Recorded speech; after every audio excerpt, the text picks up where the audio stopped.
Welcome back to the channel, and in this video we're going to be taking a look at creating this part using Solidworks. Now this is one of those Revolve examples, kind of one of those giveaways that you see as you got a center line running right down the middle, so that should automatically gear your mind up to say, hey, I might want to revolve this. Some other things to highlight in here, you can see that there's a cutaway right down here at the bottom, right? So there's some kind of opening or cavity here, so we're going to have to address that here in the sketch. Now, it depends on your level of expertise, I should say, with this program, is if you want to include that with the sketch or not. So you can go ahead and create that without it and then come back in and put that spear in there at the bottom and then cut it from it. So I'm going to attempt to do it all in one and have it all there, but just keep in mind that if it doesn't work, I may come back and just delete that part at the bottom, and then I'll come back and subtract it or cut it from it later, right? So let's go ahead and jump over to SolidWorks and get started.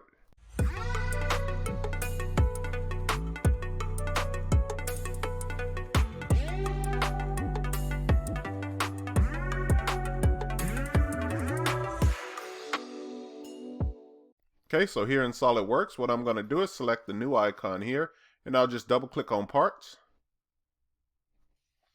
Give it a couple of minutes for it to load up. Okay, so it looks like it's ready to go for us. Let's go ahead and hit the sketch button here. We're going to go ahead and create this on the front plane. And then I'm going to go ahead and knock out my axis of revolution already. So I'm just going to create a center line. And I'll click here and go straight down to here. Okay. Another thing that I noticed on the drawing, this is inches. So I'm just going to go ahead and convert it here at the bottom. So I'll click the fly up and go to inches, pounds, and seconds. All right. Now let's go ahead and put a dimension on our center line here.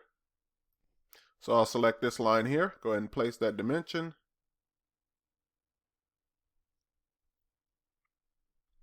Okay. And it looks like it's kind of doing something funny here. So what I'm going to do is I'm just going to go ahead and, well, let's see if it'll allow me to do some other stuff to it. I think it's bringing it in as a reference. Let's go ahead and delete this line altogether. And get rid of that dimension. Okay. Then I'm going to start the sketch again here. There we go. We're on the front plane.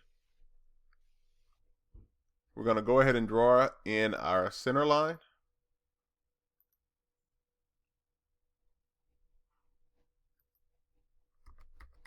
All right, then I'll go ahead and place my dimension on it. And this dimension is going to be set to whatever the overall dimension that we have there. And in this case, it's going to be 25. So let's go ahead and use 25.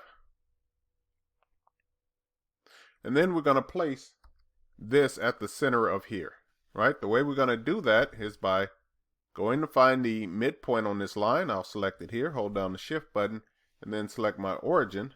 Once I let go of the shift button, I do get some options here, and I'm going to use the coincidence option, right? So that'll snap it there. All right, so now I have my shape drawn right here at the middle, and then I'll start constructing some of the other stuff I need. So here at the bottom, I'm going to start off just by creating a circle going from here to here, right?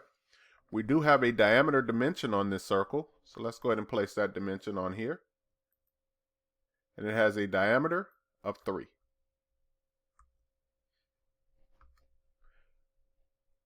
Okay, let's zoom in and kind of work just at this bottom part for a second. We're going to go back to the line command. I'm going to draw a line from this middle, and I'll just go out this direction. I'll kind of continue this, and I'll do my stair step here. And I'm kind of creating this really simple and kind of walking my way through this, right? So now, here at the bottom, this has a diameter of 7. So remember that there's 2 options that you can use here. So if I want to use a dimension that has the diameter symbol, I'll use this symmetric line linear diameter dimension. And the way this is working is that you're going to select your center line first, and then you select the line that you want to place it on, and then I can click here, right? If I escape out of that and I put a dimension on it, this is going to be 7. It will track that as 7 now, and it should pull this line back. Okay, so I can do the next one here as well. Let's go ahead and place this dimension, so symmetric one. Click the center line first, select this line here, It's going to place it. I'll click here. Let's escape out of here. And then this has a diameter of 6. All right. And now I will give you the variety of both of them. So on the next dimension that I place, I will do it using just a regular dimension. All right. Let's go ahead and give the height of this. This has a height of 3. So once again, I'm going to go here, click here, give it the height of 3. All right. Now I'll step up a little bit more here. So let's go back to the line command and let's do a little bit more stuff here. So I know that we go in this direction. And then we're going to go up. And then I'm just going to come out. And I'm just going to over exaggerate this so I make sure I don't hit any of these other components. Okay. So I'm going to do a dimension here, and this time I'm not going to do a diameter dimension. I'm just going to go ahead and place a linear dimension here. And remember that you're always going to type in whatever your diameter is and just divide it by 2. Okay. I can give my height to this one, the dimension from this point here to here. Zoom in just so I don't grab that midpoint there. It's going to be 4. Okay. So we're going to go ahead and change that dimension to 4. Let's go ahead and take a look at our next one here. So we have a dimension from here to here. And this is going to have a diameter dimension of 11. You can see we're kind of creeping and getting close to the top of this. All right, so let's go ahead and draw one more line here.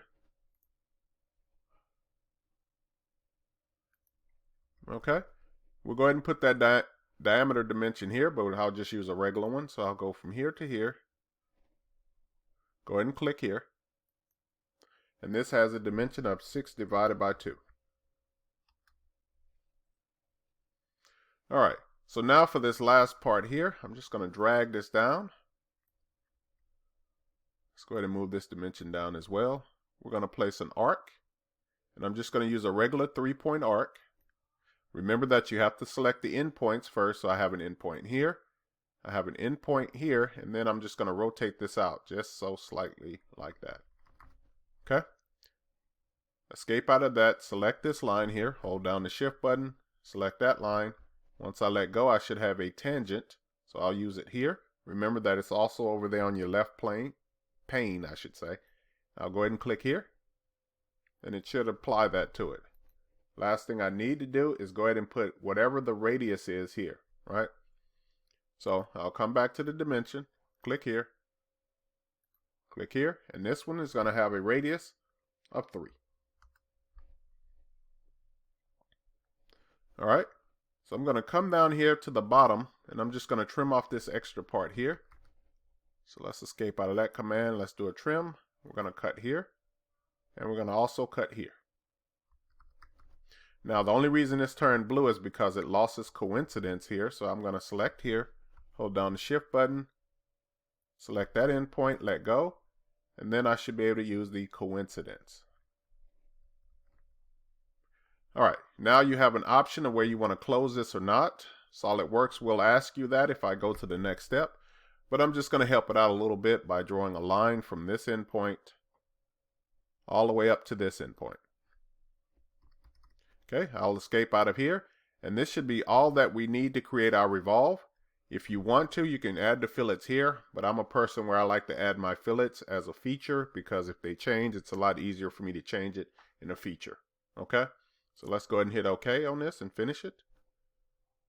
Then we're going to go ahead and take a look at the revolve command. So I'm going to step over to the features tab, use the revolve boss base, and it should be able to find everything, right? So you see that it almost instantly figured it out for me. Go ahead and hit the check mark here. Let's go ahead and rotate this down a hair, and then we're going to start doing our fillets. So I'll go to fillet. It's going to have a radius set to 1. And then I'll go ahead and select the parts that I want to fillet, right? So I'm going to select that edge. I'm going to rotate this up, come in and find that edge. Go ahead and hit the check mark. All right, let's go ahead and hit the space bar here. And then we can take a look at it in an isometric view. And sometimes this little isometric thing, I'm just going to rotate this box down. Then I can select it here. Okay. Now, one other thing that I did not use here, remember that the S button will bring up some of your popular commands. So it will kind of predict a little bit of what you want to do. Or you can just type in and search the command that you want to use. So this may be useful, but in this one, there was no need to do it. Everything was in one sketch. Nice and super and simple for us, but I will try to use some of that in some of the later examples, right? So hopefully you enjoyed watching this example. If you got any comments or anything that I may have done wrong, please leave them for me. As always, keep drafting, and I will see you in the next video.